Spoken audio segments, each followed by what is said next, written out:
Right. I am Dr. Danny Jean, founder of I Am My Will, Words Travel LLC. And it is my honor today to have my brother, Albanese C. Eugene Jr. How are you today, sir? Sir, I'm doing great. It's an honor to be here, Dr. Gene. Honor to be here. Awesome, man. Just really excited to learn more about what you're doing in the community, your Mhm. impact. You mentioned before we got online that you were, where was your last show? Just this past North weekend. Carolina. North Wait, Carolina, yeah. Raleigh, North Carolina. Actually, Raleigh, downtown Raleigh. Yeah. and how'd that go? It was good. The hospitality is amazing. That's what I will say. And I was very grateful. I met a lot of people, new people, and that was really good. The people are great. We were supposed to drive originally, and then we ended up flying, and it was like an hour flight, so that was pretty cool. Well, I had to take an emergency flight. Somebody actually blessed me with tickets too because I really needed it. So that was cool. That was That's cool. awesome. Yeah, And where's your next stop? And talk a little bit about what you're doing at these tour I dates. got you. Yeah, so our next stop is in London in August 17th, actually in London. Well, the event is called What's the Word? Essentially, I'm a man of faith. My upbringing has been in church, and primarily the Word of God has always been, I would say, the focus of me being raised. Like I was raised by a mother who was really big on making sure we stay in the Word, making sure that was like she would say this thing, and I always crack a joke. She would say, "Yo, make sure y'all read a chapter every day."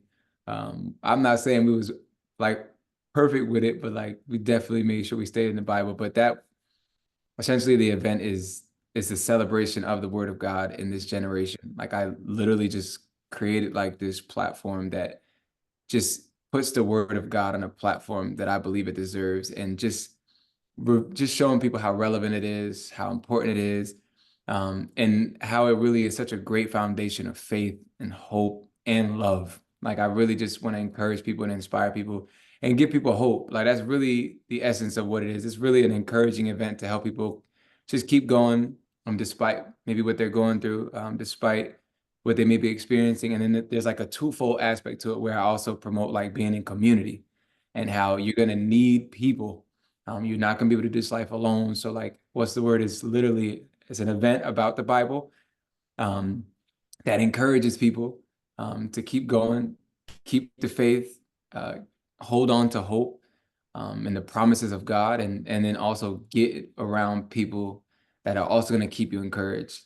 And so yeah, that's really the event. That's awesome. I had a chance to catch your Newark show a few years back in my hometown. Hmm. That was amazing. And you talk about the expression of God and love. There was so many different ways that was being expressed through dance. Yeah, I thought I saw a little theater there. There was panel yeah. discussions. Yeah, that was the celebration. So the celebration version of the event is where I also kind of just celebrate, the performing arts. So like there's dance, I'm incorporating poetry, there's song, and then even when it comes to theater, like I'm actually incorporating something that's a surprise. Like I'm bringing on someone that is going to do a little bit of like almost like a monologue. And then I'm a filmmaker. So like I have a film that I play at the event, just yeah. So I love the arts. I'm a creative. And so like I just stack it all in. Yeah. So It's fun. you mentioned surprises. I have a surprise. Somebody wants to say hello to you, Oh uh, wow. and they have a question for you. So let me see if I can get them on. Oh wow. Can you see the screen? Oh wow. Ha ha. That's funny. Wow. Let's see what this gentleman has to say. To my brother Albaner, true man of God, a mighty warrior for the kingdom, somebody who is a Mm, blessing to so many people, including myself. mm. I don't know where my life would be without you being in it. It has been such an amazing journey with you. And so thank you for loving on me, my family, the people that you love on, the people that you pour into. We are eternally grateful for you, Albaner. I love you, bro. Keep doing what you're doing. Keep walking in that anointing. Keep allowing God to use you, and keep putting up that good fight for the kingdom. My question for you would be, how do you advocate for yourself, right? You pour into so many people. There's so many things that you do. I know as believers, we're selfless individuals, but how do you advocate for yourself when you know that this is what God needs you to do in that moment? How do you go about doing that? Mm. Trends on Dr. Reggie Walker. Yeah. It's a great How question. do you That's my advocate guy. for yourself, and how does that make you feel hearing these words? Yeah. I mean, that's my guy, Reggie, Dr. Reggie Walker. That's that I could be here all day talking about him. You know, he is we have such a great relationship and just even how our relationship started. It's so funny. It's funny, you know, I'll start from there. How do I advocate for myself? Um, like one thing about me, when I first met Reggie, like I was new to the school. I was trying to get acclimated because that's my sister kept telling me, get acclimated with people, like don't stay to yourself. And I remember he was doing the MLA program, and there's a standard for all the students, and you have to maintain a standard of a GPA, and you know you have to get involved with all these things. And I wasn't meeting none of the requirements. I mean, I just really just wanted to be around these like-minded individuals, these leaders, these future leaders, some of these scholars, and I just love being in the room, love being in the environment. And he just pulled me in the office. And he was like, "Listen, yo, like you're not doing any of the things that are required of you to be in this program." And he's like, "So I'm gonna have to ask you to leave." And I just was like, I don't know what came over me. I just was like, "Nah, like." I'm not leaving. Like I really need to be here. I love this program. I love what you're doing with this program. And let's just say in short, I advocated for myself. I spoke up and just said what I needed to say. And I think to start there, like I'm not even gonna lie, like to answer his question, how do I advocate for myself? I think I think because I'm the youngest, I got this trait. I'm the youngest of three. I must have learned somehow in my journey that if I speak like I'm gonna get what I need or want. I'm assuming that's where it came from when I was a little boy, because I was always outspoken in the sense of if I need it, I'm gonna say it. But I have this phrase that I tell all the communities I'm a part of and that I lead. Like I literally tell them one of my non-negotiables is we do not suffer in silence. Like I don't know what it is, and I thank God that I have this trait. I can't suffer in silence. Like for some reason, if I feel it, I'm gonna say it. If I think it, I'm gonna say it. And it's not that I don't have discretion. This discretion. I just I just don't like suffering in silence. I don't like the idea of people not knowing how I feel. I don't like the idea of walking into a room and people are like, "Oh, Al's good," and I'm not. I'm just not attracted to that reality. So I think step one for me is I just speak up when I need to. Like I speak up unless like it has to be like one of the things where it's just not the time. Those are moments where I won't say nothing. But usually, like, I think the essence of even my ministry is like I'm using my voice in a way where I'm saying a lot of things that need to be said. And I think that's why a lot of people even resonate with me. But yeah, that's number one. I speak up. I ask for help when I need it. I don't like putting on a front again, because I don't like the idea of no one knowing that something's wrong when there's something wrong. Um, Number two, like I just like you, I don't know if you saw me drinking this drink. This is one of my smoothies that I'm really big on. Like I'm really big on making sure that I'm good. So if I need to rest, I'm gonna rest. If I need time, I'm gonna get time. If I need to go for a walk, I'm gonna go for a walk. Like I have to like, especially being a mental health professional, like we have to incorporate what we call beauty into our lives. We have to do things that keep us inspired and filled. And so for me, like I watch a lot of movies, I listen to a lot of music. I keep a small circle, but even in that, like I would say how I advocate for myself, I surround myself around people who are supportive and are like-minded like me. Like I try to make sure that my circles are tight. And it started off, I guess, as trust issues, but I've seen later down in my life as it's really helped me who I let in and who I don't let in, because my people are like a real, I always say that I credit all of me to my people because I have a really big support system. So those are the top three because I don't want to stay on this too long, but I speak up when I need to. I take care of myself to make sure that I'm ready and alert and on top of stuff. But then I surround myself around people um, that are really supportive, and I really make sure I don't let drama into my circles, because that I've seen relationships is where our contention and our strife and our problems come from when we let the wrong people in. So that I'll say that's my top three for now. And of course, my faith, obviously. Um, like I really make sure, you know, I'm getting poured into, but that goes into even the people I have that pray for me, that walk with me. And you know what, I'll add this one more thing and I'm done because I think it's important to say. I have really, really great leaders. Like I'm not a man left to myself. Like I have a lot of people hold me accountable. And I think the way I advocate for myself is I don't allow myself to not be held accountable, even when I'm held accountable. Like, I don't think anybody likes being held accountable. I don't, but I allow people to hold me accountable because I know it makes me better. I literally allow myself to receive correction.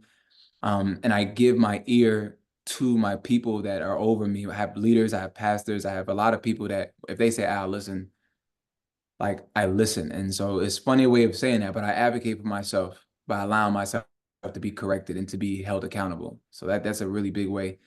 And I think the scripture says, it says a man left to himself is a danger to himself. And so, yeah. That's powerful. So back to the original conversation with Dr. Walker or Reggie Walker at the time. Yes. How did he respond to you saying, no, I'm not being dismissed from this program? It's so funny. I think he just looked at me like, what do you mean, no? He was just like so taken back. But what's so crazy is like, it's very faint to me, the details of the conversation. I'm sure he could speak to it too. I remember we were just kind of talking about, again, furthering, like, I have to start meeting some of these expectations.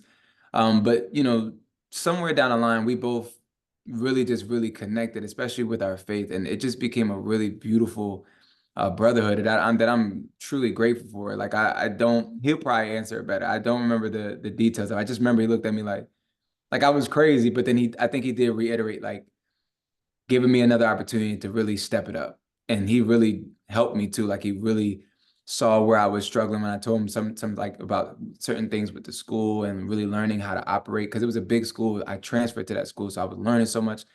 And I think he realized that he needed to jump in and really like assist me because I really needed help. I really did. And of course to the EOF program, like you guys took me in and just helped me find footing in a lot of ways that I'm truly grateful for. So yeah. But I remember, so Montclair State University, I remember you received an award from the EOF program, Yes. an advocacy award or something of that sort. Yeah. And I never remember your speech. I didn't really know you that well at the time, but the Mm. speech was so powerful, hilarious. It was long, but it was it for us to know that we're working with a set population of scholars, and then somebody who's not in the program Yeah. is impacted just as equally as a student who's in the program wants to share the good news. That was a very powerful moment. Yeah. That was a very important moment for our program for folks to see how powerful EOF is. So thank you Yeah. for sharing that moment. For sure. In terms of your journey now, when did you realize, you said you're a minister? Tell us a little bit about your upbringing. When did you become a minister? Yeah. And was this where you are now with being a filmmaker and having a nonprofit and winning Yeah. so many titles? How do you find the intersection, and where did the love for all of this come? Yeah. I mean, so I say short answer back to the people in my life. Like I really was never involved with my church or in ministry or even just the administrative work that I do now, like you said, the nonprofit. And I really, it's so crazy. I didn't have any really big aspirations. My biggest one was I did want to be able to produce a film one day. That was my whole world. And I would say my life now is a product of people giving me wisdom and really changing the course of my life. So for example, I wanted to go to film school. My mom was like, listen, you need to get your education. That's how I ended up going to school. And at that time, I just figured everybody goes to school for business. So I just became a business major and I then transferred to Montclair. I really wasn't enjoying the major. I love business. I love marketing. I love sales. That was in me, but I just couldn't seem to see why certain students were happy. And I'm just like going through it. I'm not liking this major. So I had to make a decision with the help of a lot of some of the people I already named. I really just had to really look at my passion, and my passion is with people. Like I know I love people. I know I love helping people. I know I love encouraging people. And so that's when I went into the psychology route. Now, during this time, I am kind of getting involved with my church. I'm helping out with the youth, you know, because again, I'm really in touch with the fact, okay, I clearly have a passion for the youth. I clearly have a passion for people. So I just told my pastor, like, listen, pastor, wherever you need help, I just want to serve. I just want to, I'm back home, you know, I'm open to serving. He was like, listen, I want you involved with the youth. So again, so people really putting me in certain places. So him putting me in places where I had to serve the youth and just serving the church, period. Like I was able to serve my church with my camera abilities and skills. And that all grew into like realizing like, okay, I'm finding like this, let's say joy and this fulfillment or like alignment and just serving in these capacities. And then just really being close to my pastor, like him really like training me up to be a leader. Because I never even saw myself as a leader. And when the more responsibility he gave me, I start to become and see like, oh wow, like I didn't know I had this in me. And then, graduating from Montclair, then going on to get my master's degree in counseling, that opened up a whole nother element, just not just my care for people, but being able to care for people in a professional way. And so then, I'm seeing this care that I have for people, this love I have for the young people, the youth, and just encouraging people. Of course, I'm going to encourage people within it comes and within the faith. So this ministry is being birthed in me. This professional care is being birthed in me. That all mixed together is which would end up birthing Let's Move, which is a nonprofit. We literally just help people make progress. That's the slogan. It's a nonprofit organization that helps people make progress. And the reason why that was birthed is because I started to see a need. I saw that people can be encouraged within their faith and have a very real experience in church, but after church, from Monday to Saturday or whatever day that they worship, they're having real struggles making practical progress in life. And so I wanted to build a bridge where when you leave your worship experience, you know that there's real practical work to do to have a more meaningful experience in life, whether that be spiritually, naturally, emotionally, financially. Like there are real things you must do than just lift your hands in service and say hallelujah or shout amen.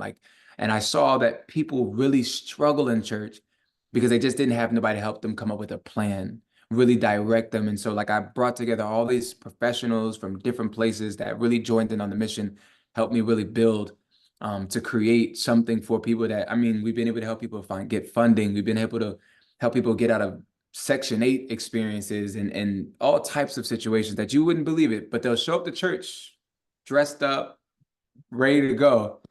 But in their personal life, they were struggling. And so and it's still growing. Let's Move. Like I'm really looking into more opportunity to expand it and do things in an efficient way to bless people. But that's how that was birthed. It's like all of that, what I just said. And then, when it comes to things like, what's the word? Like, I never saw myself even doing events. I never even saw myself traveling. It's just, I would say I'm the product of becoming because of my leaders, because of people like you, people like Dr. Reggie, people like my mom, so many people that were able to just, like my first event in Montclair, when I came to Montclair, when they asked me, they wanted me to do an event where they asked me to speak, I'm like, I'm not a speaker. Like all I can do is just share my heart. And so I went and did that. And the message that I have that God has given me, it connects with so many people because I think they can see the sincerity. And I'm not faking it. I'm just really giving my heart. Like I heard a quote, it said, I think Mike Spence, he said, I forgot who he said it, but he said, if you speak from your head, people will hear you. But if you speak from your heart, people will feel you. And I've just always held true to that. Like I'm always going to just speak from my heart. I don't use any notes. Like if you've ever seen me talk, I don't use notes. But I am very calculated in what I'm going to share. Like at this point in my career, I would say I do know what I'm going to share. So I know how to stay within my time limits. But yeah, like I'm the product of real people seeing me, encouraging me, affirm me, and then getting responsibilities that have stretched me beyond my capacity because I can't tell you that I plan for any of this. I can't. It's just, yeah. You mentioned Mike Spence. I think he has Yes. a message for you as well. Oh, wow. My God, Mike. My God, Mike. My brother Al, listen, look, dog. It's been a lot of years, a lot of time we put in together. I love you. I'm proud of you, bro. Yo, listen, I had this one question that I think that will bless the people. Was there ever a time where you thought you wanted to give up? We wanted to throw in the towel. What steps did you take to keep going? To not want to give up or quit? Like, I think that, that would really bless people. I want to hear that too. So I love you, bro. Listen, let's keep doing it. Job not finished. It's my brother. Job not finished. It's my brother. My That's my favorite brother. speaker, Mike Spence. That's my What's boy. your reaction? That's my guy. He's great at asking questions. I will say this. When I wanted to quit, with the steps that I took to come back? Number one, talking to people like him, my brothers. I'm really big on community. Like I have a workshop that I built called War Plans, and it's to create a plan for yourself when you're weak. And so one of mine is I do need to talk. Like I can't keep it in. So steps for me to come back when I want to quit is talk to people. And then after I'm done talking, I allow them to just speak life into me.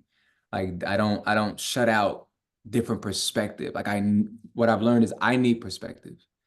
Like if I say I want to quit, like it always helps when somebody's like, yo, like you just started. Like you haven't even seen nothing yet. Like encouraging things to keep me going. So talking to my people is a step. Number two is I try to stay away from self-sabotaging things. That is something that is active for me. I'm not saying I'm perfect with that. Sometimes I don't always mourn the best. Like I just learned parts of myself when I'm mourning is not always healthy, but like staying away from like obviously any type of substance abuse. Like I try to stay away from, venting to the wrong people. Because there are people that I learned recently, they will agree with your doubts because they've just never been certain places. They'll tell you, yeah, quit. You're right. It is too much. It's like, nah, you can't vent to the wrong people. I have to stay away from anything that's self-sabotaging because, if my emotions aren't right, I'm making it even worse. Like if you want to quit to some degree, you've been discouraged. And I know me, when I'm discouraged, I want to go inward and I just want to shut down. And it's like, that's not the best course of action. So one of the things I just started doing too is I go to the gym. Like going to the gym has been such a blessing for me. It gets my mind clear, gets me refocused. Um, like I said, eating cleaner, eating healthier, getting my rest helps. Those are some of the steps I take to ensure that I don't quit. Because again, it probably is something emotional going on.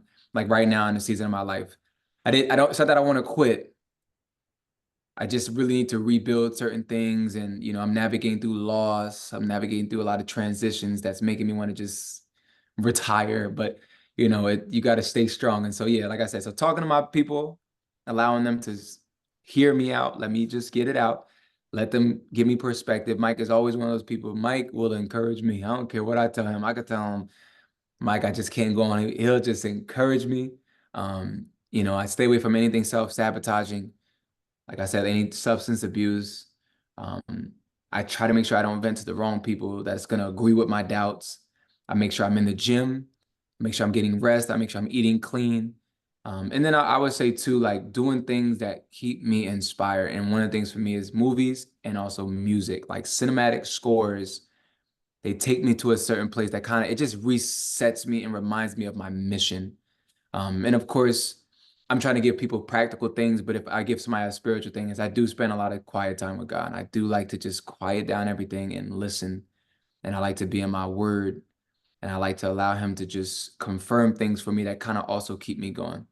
But I know sometimes that's not practical for certain people. So I like to try to give people real tangible things that they can do. But if they're mature spiritually, or if they have that background in the faith, that's like the primary thing, because they'll understand what I mean by spending time with God versus somebody's like, I don't know what that means, Al. So yeah. You mentioned more than once the importance of film and music Hmm. help you find balance, help you Yeah. relax, Yeah. connect. Just curious to know what your thoughts are on the state of hip hop music. If you've ever been in Yeah. Love hip hop. had a love for, connected with it. I know there's an artist who may be in a similar space with you. I don't know if you've heard of D1, D1. based out of New Orleans. He's I think I saw something about there was a young man, I don't want to say his name wrong, but maybe it is D1, a young man advocating for like gun violence. what Wait, is was it? what D1 is. He's actually promoting, and he's anti-violence. Yeah, He's that's what I mean. He's against like gun violence, stuff like that, yeah, right? he's out of New Orleans. Has dreads. Yeah, I think that's what it is. Yeah, for sure. Light skinned guy. I think he has a background in education. But Wow. his sentiments are very similar to mine, where you have these rappers promoting, private prisons, right? Filling up private prisons with their content, Right. and sending Right. kids to the private schools. Yeah. Right. And I have a love for hip hop as well, but I was just curious to know, based on your spiritual walk, what is your take on the state of hip hop music, rap music? It's a great question, Dr. Gene. I mean, this why this I love music. So that's number one. I started by saying I love music. I love all kinds of music. I'm a music dude. I think any filmmaker understands we need music to make what we do work. But I think where I'm at now, because I'm somebody who I can tell you right now, I've listened to a lot of songs that promote gun violence, um, and a whole bunch of other stuff. I've listened to all kinds of music where I can say for me, I've never said, all right, after listening to the song, I'm gonna go pick up a gun or I'm gonna go seek this life. That's not my world. So I can't speak on certain things, but I will say this, where I'm at now in my life, I don't have a taste for that kind of music. I'm not inspired by it. My focus is a little different. I've grown in many ways where I don't really relate to a lot of the words. And, you know, the hip hop we grew up on is way different than the hip hop it is now. Like nowadays, you know, it's just, I'm finding myself not being able to repeat the lyrics. It's just like, there's not even like, back in the day, we had artists where it was like, yeah, it might have not been perfect, like music that we should be promoting, but at least it was something that, you know, it was cool. Put that on when we walk in the room, put that on when we're at this function. Like we could repeat some of these words, but then when it comes to like this generation now, like there's a certain things I can't really get with. That's just me naturally. Like that's just me as the older I become, I just don't have a taste for it. But then spiritually, like when you ask me where I am in my walk, like spiritually, like I'm really big on influence. I'm really big on what is inspiring you, what is influencing you. And I'm gonna say something really interesting on this, but hip hop has a very competitive tone. Like hip hop has this feeling, it can make you feel good, but it can also make you feel very competitive. It can also make you feel sometimes really greedy. Like hip hop is about more. Hip hop is about, you know, being fly, being fresh, being at the top. It's at the, you know, being the best. There's this undertone of competitive and greed and I'm not trying to demonize hip hop, but I found myself not being able to listen to certain songs because it'll inspire me in a way that's contrary to my mission. And so sometimes you listen to the undertone of an artist that's beefing with another artist. When I want to practice forgiveness, this artist saying, nah, we gonna drive this into the dirt. It's like, all right, it's like I can't repeat that because that's actually the opposite of the heart posture that I want. And so it's like I can get with him, be like, oh, this rap beef is dope. Like the lyrics is fire. But at the same time, like I know that some of the things that hip hop promotes is not something that I would use the term feed my spirit, or I would say influence me. Like I can't allow that to. So that isn't so much in, for lack of better terms, in my diet or in my playlist. But when you ask me the state of hip hop, like I really believe our generation is in danger in a sense that a lot of artists have private lives that we don't know about. And from what I heard, some of these artists don't do what they rap about, but some of these kids are emulating some of these things that they hear and they're not getting the right perspective. Like some of these artists, yes, maybe let's say addicted to drugs and overdosing on drugs. And some of these kids are, you know, enjoying that lifestyle because this is what their favorite artists do. You know, there's always going to be, you know, because hip hop is not always, quote unquote, I want to say this too, hip hop is not always promoting drugs and Right. sex and greed and gun violence. There's some hip hop that's actually clean, like it's not promoting any of that. So I don't want to make it seem like hip hop is like all bad. But the hip hop that I listen to, because I'll be honest, I don't listen to a lot of, I don't want to be controversial, but I don't listen to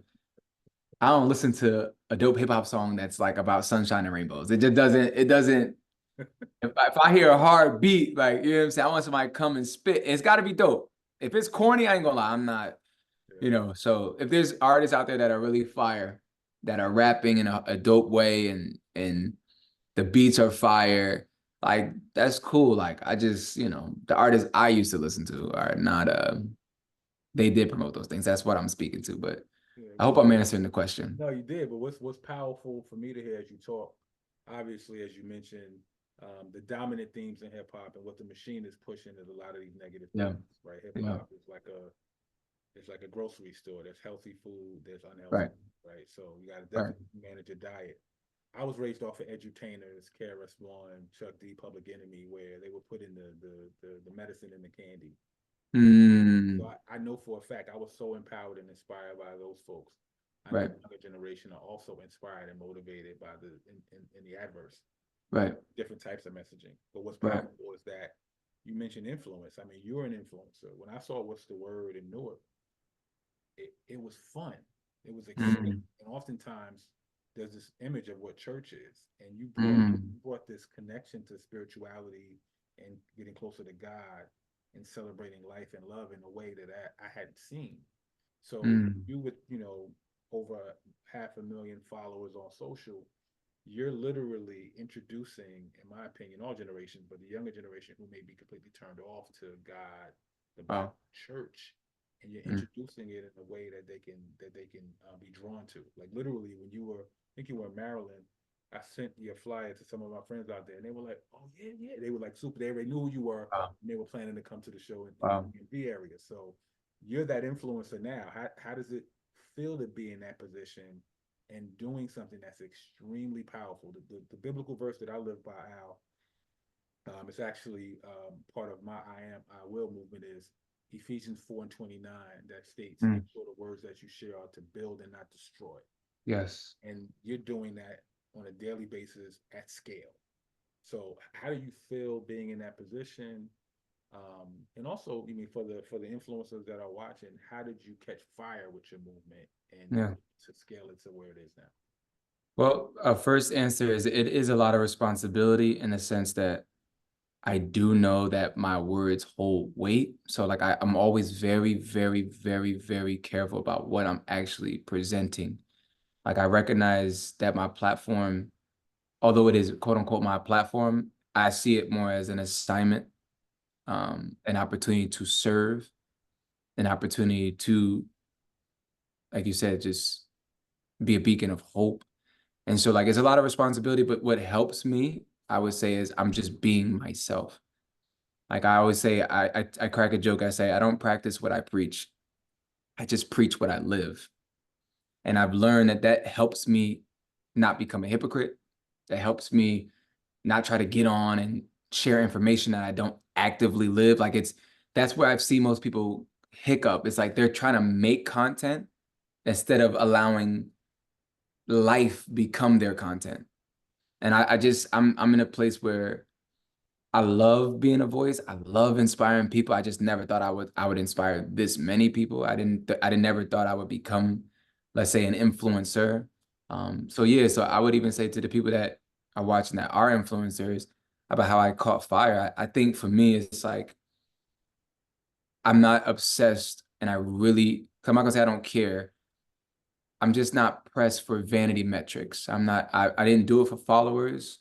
I'm not looking for this crazy amount of engagement. I just really focused on being able to reach the one person. Like if just one person heard this, would they be blessed? Would they be inspired? Would they be impacted? And I always kept true to that when I first even got on social media. It was always like, because I haven't said anything different. I'm saying the same thing. It's just that before it may have been 5 likes, 50 likes. Now it's this many likes. It's like, but I was only like, even in North Carolina, like but right before I'm about to walk out, like I always go, if nobody's out there when I touch that stage, I don't care if it's just one person, I'm going to talk to them with all of my passion, Love it. because see that gauge helps me stay sober. And so I feel like when you catch fire or when that moment is happening, when let's say you're being recognized, if you have these gauges and these boundaries and these restrictions and these parameters, like it helps you, because I would tell a rising influencer, it's never enough.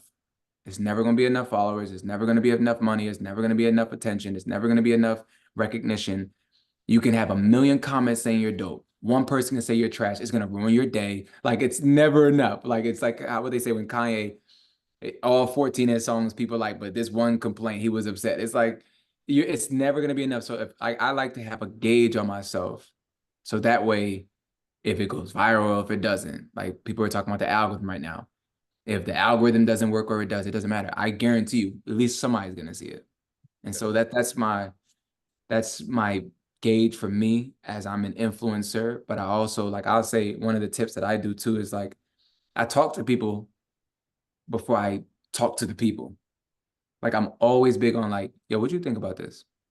This is what's been going on in my mind. Like I'm not rushing to a microphone. I'm not rushing to a camera. I'm not rushing to make content. And I think our generation is sometimes they can shoot themselves in the foot in the name of making content. It's like that's not me. Like there's so many things that even if like what I do is, again, I'm a talker. I talk to my people so much, and once I notice a reoccurring theme is coming up and it's blessing people, I go, okay, maybe I should give this to the world. You know what I'm saying? Like, and I take the approach of compassion. I really believe everybody's going through something and everybody's going through some similar things. And so I'm against content or people or influencers that are just always big on critiquing and complaining and going off on people or telling people what they should and should not be doing, like in like this aggressive, mean tone. My thing is like, yo, we get on social media so that we can consume content that's gonna make us feel better. I don't think anybody goes on so they can just get more upset. Like I don't know what someone's day is like. Somebody may be on their way to work. Somebody may just using this phone that can feel like an addiction as an escape right now. Let me just go ahead and at least give them something meaningful. Like we heard about, okay, these influencers are beefing. This one's reacting to what happened. And we got this gossip coming from here. And it's like, man, listen, if you're going to hear from me, I'm going to be like, yo, I know what you're going through. Okay. And we're all in this life together. So what's something hopeful we can be thinking about? You know what I'm saying? So that's really, it's a responsibility that I don't take for granted. And I'm very grateful to be here for real. That's awesome. I'm the son of a minister, so the work that I do in education and edutainment, if you will, I consider it my ministry. Mm, To your ministry to add your unique flavor to it, yeah. passion. What you said about just preaching what you live is very, very powerful. I feel it in this interview. I feel it. I felt it in all the interactions we've had. Most of the time I've seen you though, you've had a camera in your hand, either taking pictures Yeah. or video, right? Do you have a quick message for the future filmmakers, those who want to put out content, whether through film or photos and images? Yeah. Any Yeah. encouragement for those folks? My encouragement would be to be different. And as much as you study other filmmakers and other people's content, you gotta try your hardest to watch your inspirations, meaning let them inspire you, but don't copy them.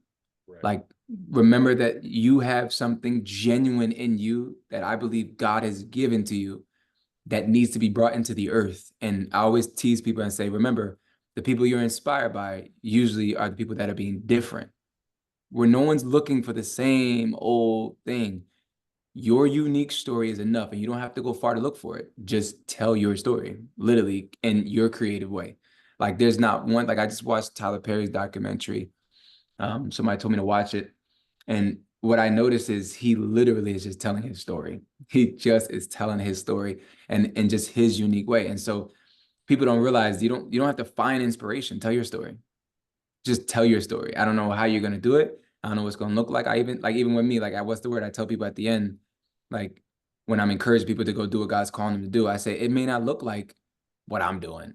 And that's okay. We don't need another Al. We need a new, fresh, and that's easy to find because all of us have something new and fresh. We may not have confidence in it, or we're trying to create what's already been created and we don't realize. That's why we all get lost sometimes in, unfortunately, this world of content now. It's like the people who are different are going to make the loudest noise. And I don't care if it starts off trash. I don't care if it's corny. I have videos on YouTube that I'll never speak to this day that are so trash, so corny. The quality is terrible. I used to do short films with my cousins, but we were just having fun. And that's where it started. And I had my uncle tell me from my last where he was like, yo, seeing where you started and seeing where you are is inspiring. But it's like, you got to start somewhere, and it's okay. It's okay if it's not dope. It's okay if it's not, it's going to be dope 10 years from now when we look back at your work. We're going to admire it because it's like, wow, this is where you started. So like, I just tell people, just be you, be different, tell your story, and just don't try to copy nobody. But you can be inspired, just don't copy them because we need what God has given to you. So that's my encouragement. And it's truly a journey, not a destination. So yeah, I completely relate to looking at some of my old content. Like, wow, I've grown a lot and still growing. Right, you're going to continuously sharpen the tools, get stronger, and that circle of influence you mentioned. I think Mike Spence shared it, but I think it's a Nipsey Hussle quote. Mhm. It states, "If your circle of friends don't inspire you, they're not a Yeah. circle or a cage." Mm. I live by that now. I'm more intentional with that framework and that mindset. And I've seen it, I've seen it throughout life, folks who've gotten influenced by others, because show me your friends and you're showing me your future. You're the sum of your five closest friends. Yeah. Being mindful of the company you keep and also what you consume. And Yeah. that's the food diet, that's the screen diet, etc. Yeah. Very Yeah. powerful. There's a few more quick questions before we get you out of here. I don't want you to miss You your good. You good. You good. for those who are trying to get closer to God, have a disconnect for whatever reason, were walking to God with God and then lost their way, are there any books in the Bible, scriptures that you recommend, and or just words of encouragement? Yeah. I would say I'll start it out by this, like, because if somebody has lost their connection to God or is trying to get closer to God, it sounds crazy, but reading the Bible may not be the easiest. And so what I would say is to get involved in a community of people who are also on the same journey, because you're going to need that support. Like you said, the people you surround yourself with, it's like, so I would tell that person, surround yourself around people who also want to get closer to God. That's number one. And you may find that in a church. You may find that serving in a church. There may be a small group you heard about. There may be an organization at the school that you heard about. Whatever it is, I would plug in. And in those communities, hopefully there's somebody that can like lead and guide, especially if you're not in a church. If you're in a church, you have a pastor that will lead and guide, but you need somebody that's going to lead and guide you before you open up the book. Because if you open up the Bible, it'll just feel like I'm just doing this. Hopefully I get something. It's like, no, you need to first learn what is the Bible. It's a collection of books. And then you got to understand, okay, well, who wrote the Bible? And then when you find out who wrote the Bible, you learn that these writers were writing to people and to other communities or other churches, or then you'll learn that there's also historical documents in the Bible. And then there's poetic literature in the Bible. And then there's eyewitness testimonies in the Bible. So like, you got to learn what you're reading. So then you can go, oh, okay, now I get it.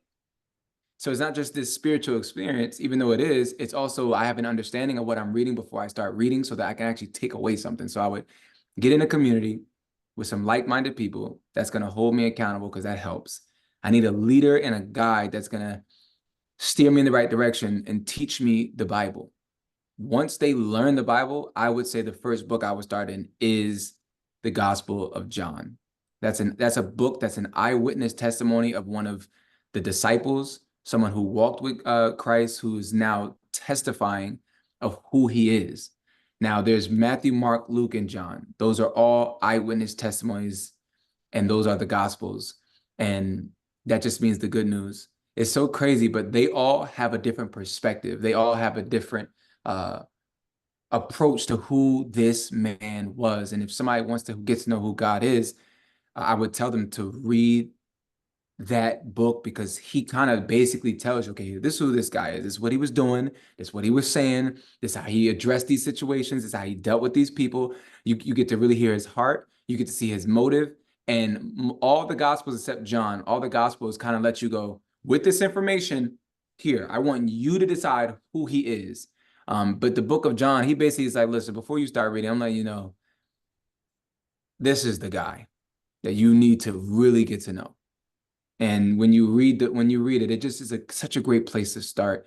And I would tell them to pray before they read, ask God to help them understand, because it is a very spiritual experience. The Bible is a book that, not as you read it, it also reads you, and it's confirming things. It's a book that has literally no correlation to, let's say, 2024, but yet it can speak to you in 2024. Like it's really the word of God. And so to me, those are the steps I would take. Get plugged in, get people that are going to walk with you and teach you, because you're going to have questions. As you read, you're going to come up with questions. And I would tell that person, do not run away from the questions. Don't run away from doubts. Don't run away from your critiques, or your, like, if you're like a skeptic, that's okay. Embrace all of that. I always tell people, God is not intimidated by our questions, because we've been raised like, don't question God. That's talking about from a posture of like dishonor and disrespect. But no, there's nothing wrong with saying, hey, God, I don't understand this. Can you teach me?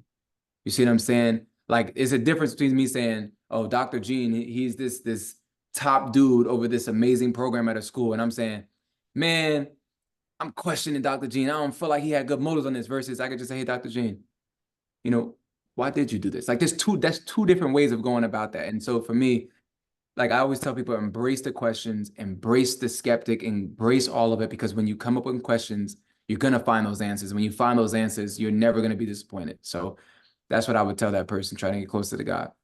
That's awesome. The Bible study piece is so important. I'm glad Yeah. you took it there because that's what it really is. It's the interpretation of the Bible, or Yeah. understanding of the Bible. And Yeah. how you described it and broke it down was beautiful. So thank you so much for that. Of course. Of course. Let me get you out of here on this last question. The movement I have is I Am, I Will, about identity and goals, who you are, who you plan to become. Yeah. Albaner C. Eugene Jr., who are you? What is your I am and what is your I will? I am a son. I am a brother. I am a friend. And I consider myself a servant. I am a servant. And I will continue to inspire everybody I come in contact with. I will continue to be a son to my mom, my dad, and to God. I will continue to be a brother to my sister and my brother and all the people that have become family to me. I will consistently be a friend to the people at my church and to just people I come in contact with. And I will be a servant. Everybody I come in contact with that I know is called to be in my life, I serve. I will serve my community. I will serve my pastors, my leaders, my church. And yeah, that's I believe I will continue to shift narratives and cultures and just change the trajectory of how we see. And I believe that I will use my voice to be a beacon of hope around the world. So yeah, that's my I am, I will. And the next stop is Europe. Yes, next Next stop. stop is Europe. Okay, I don't want you to miss your flight. No, you're good. No, you good. I actually have to pick somebody up from the airport. That's what I meant by going to the airport. I'm Yeah, I thinking gotta pick to the somebody up. next destination. Okay. Yeah. If you getting out of here with this one, how can folks get in contact with you? How can they find you? What's the best way to make contact with you and your amazing content? Yes, I mean, well, my social, you really could just search my name, Albaner C. Eugene Jr., but it's Instagram is at This Is Albaner. My YouTube is just my full name. I think that's pretty much. I think I'm on TikTok too. I think it's. You can just search my name. I don't even know my TikTok name. I haven't. But what I will say is, I want to say thank you, Dr. Gene. You are amazing. You are a leader. You are a pioneer. You paved the way for so many people. What I love about you is you're not just becoming successful in your own right, but you're making sure everyone around you experiencing success, has an opportunity to be successful. You point people, you've been an advocate for so many, like you live this, like you live this. Like I've watched you firsthand. Like it's like you're always looking to put somebody on. And I would not be here if it wasn't for you. I tell people this story all the time. I said, literally, and you don't know this. I don't think you noticed. So I'm surprised you with something else. I just quit my job because I felt led to quit my job. I really believe God was calling me into full-time ministry. And I said, God, I'm gonna need to have some income. I'm gonna need to get some opportunities to bring some income in because yeah, I'm gonna serve the church. And yeah, at the time they were trying to pay me what they could. And it wasn't this crazy amount, but I didn't mind because I just wanted to serve. And I remember that same week, Dr. Gene, you don't even notice, I was walking and you stopped me in Montclair and you said, yo, are you Albaner? And I was like, yeah. And you were like, yo, I saw a video you did. And you mentioned one of the scholars that was in it. He said, I love what you do. Listen, I want to give you an opportunity. I want you to, use some of your talents and your gifts for the EUF program. I was like, yo, thank you. I appreciate you. And you were always giving me opportunities, always hitting me up. And you don't understand, you have been provision, and you've helped me and even introduced me to this program that again has changed my life. And I will forever speak well about you guys and everything you do because you guys are changing lives. This is not a job for you. This is literally what you do. And I'm forever grateful and I'll never stop shouting you out. Like, I appreciate you, Dr. Gene, for real. Oh, that's powerful. Real. Oh, that's moving. I'm speechless. I mean, for one, I'm that age where I don't remember that interaction. So, so that's the worst part. That was years ago. Wow. I'm sure I didn't have this great goatee at the time. That was like 2015, 16. That's a long time ago. Wow, man. But I'll never forget that. Well, it's interesting. I had my EOF counselor literally said to me, Al, here, complete this graduate school application scholarship. I think you'd be great for grad school. Literally the reason I went to grad school. That one person believing in me, Errol Hibbert, may he rest in power, may he rest peacefully. Wow. literally that one interaction. So when we talk about the power of the word, making sure the words you share, the build and not destroy is real. And now seeing what you're doing and amplifying it, it's amazing to watch. Thank you so much for taking time out of your busy schedule to connect. Let's continue to move. The work is not finished. I finished. But very, very proud of you, Al. Continue to do the work, and we'll stay connected. God bless Yes. all your loved ones. I appreciate you. For real. Thank you, Dr. Gene.